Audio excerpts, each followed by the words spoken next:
So if you're struggling to beat opponents 1v1, if you're struggling with those 1v1 situations, beating opponents with skill moves or with your dribbling, then I have some things that are gonna help you. That's coming up next.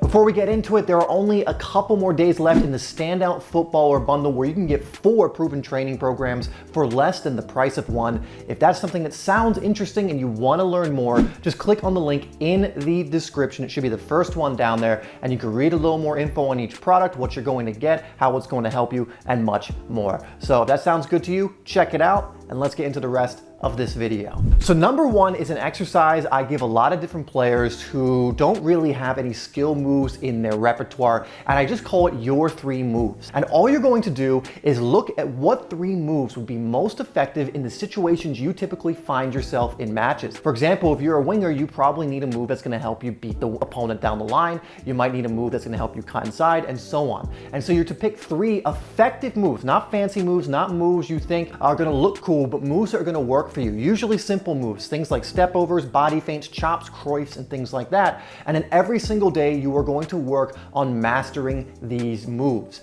The aim is to get automatic at them or become automatic in being able to do them. Because when you can do the move without even thinking about it and you're just responding to what's happening around you and you can just do it, that's how you know you've mastered a move. And so I always say my 3 moves when I do this exercise, I like to work on the step over, the body feint, and the croif turn, because these are 3 moves I use very often. I always want to brush up on them and get better at them, and there's 3 very effective moves. One helps me go inside, one helps me go outside, and one helps me to fake or get out of trouble. Now again, I have other moves in my repertoire, but I recommend you work on mastering 3 moves first before trying to master everything and becoming a master of none, right? You want to be able to focus on a few at first, get good at those, and then you can start bringing some more in if you want to, or developing other things, or developing your dribbling in general, which is going to help with this as well. But develop those 3 moves you think is going to be very effective in your position. Get out there and train on these things very consistently, game-like, game-paced, the best you can. And if you do that consistently, you will find that you're getting better at these moves. Start trying them in your training against actual opponents or a friend, and then you'll find you're actually able to use them more in matches over time. In fact, in the comments, if this resonates with you, put "I am skillful" aligned to that, and we'll move on to number 2. The next one is learn to take quick touches with the ball close to your body. If you watch any of the best dribblers, they're very good at keeping the ball close to them so that if an opponent comes in to lunge, they can take it away from them. Watch any player that's good at operating in tight space and you will see this. Look at any compilation of players like Bernardo Silva. Look at Lionel Messi, obviously. Look at any player like that who's really good at dribbling, and you'll see that they're very good at keeping the ball close and taking quick little in and out touches, shifting the ball from one side to the other, turning around, shielding the ball. They're able to do things very quickly, and it's because they keep the ball very close to their body. Now, there will be times to push it out further ahead when you have more space to work with, but the better you are at being able to keep the ball close and take those quick-footed touches, ball mastery level touches,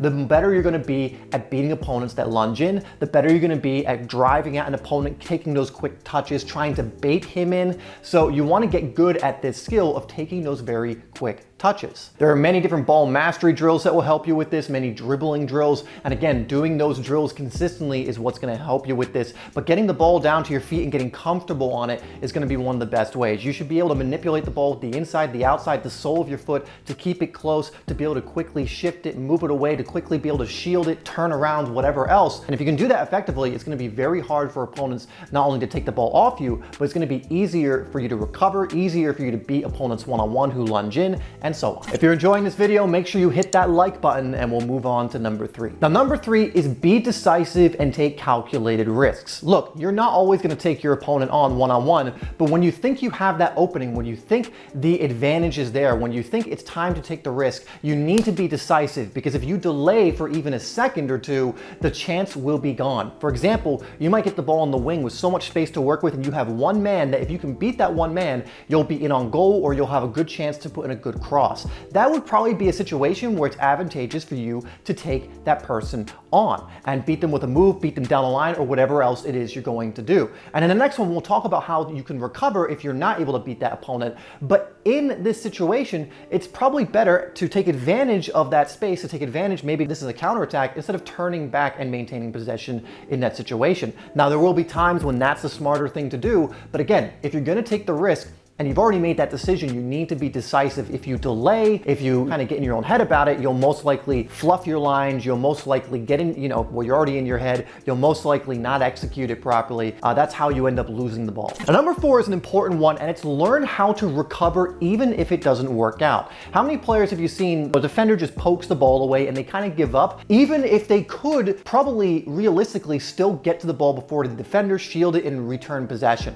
You want to look at players. One of my favorites is Mo Salah. Mo Salah will actually get the ball poked away from him quite a bit, but he's so persistent that he'll a lot of times either win the ball back or he'll get to it even after the defender has poked it and still win the ball and still be able to do something with it. You want to have this level of recovery where if the opponent is getting the ball, they're not getting it too clean. Maybe they're knocking it out for a corner or a throw-in, or it's not a clean clearance, or you're able to recover and still get the ball back because they're off balance, they managed to get a toe in, but you're able to get to the ball first. And you want to have this persistence to you when you're doing this. Luis Suarez, I'm naming former Liverpool players because I watch every one of their games. Luis Suarez used to do this brilliantly. He would cut and he would chop. Sometimes defenders would get a touch on the ball, they would try and do something, and he would still fight for that ball every single time. He would be a pest, he would recover. He didn't give up just because his first move didn't work or because the defender read it or got a touch on the ball. So learn how to do this as well, how to recover, how to be a nuisance, how to really be able to adapt even if the defender reads you, even if the defender gets a touch on it or whatever else. Again, if you go down the line and pretty much every single time you either beat the person, they knock it out for a throw, or you're persistent and really cause them a headache, you're doing a really good job. If they, every single time they poke the ball away, understand that you give up and they're getting in your head, well, they're making their job easier, right? So make sure you're having that persistence and that ability to recover, even if things don't go exactly according to plan when you take someone one-on-one. Thank you so much for tuning into this video. If you want some moves that are really going to help you in those one-on-one situations that you can use for your 3 moves, the thing I mentioned in the first one, then click here and I'll see you over there.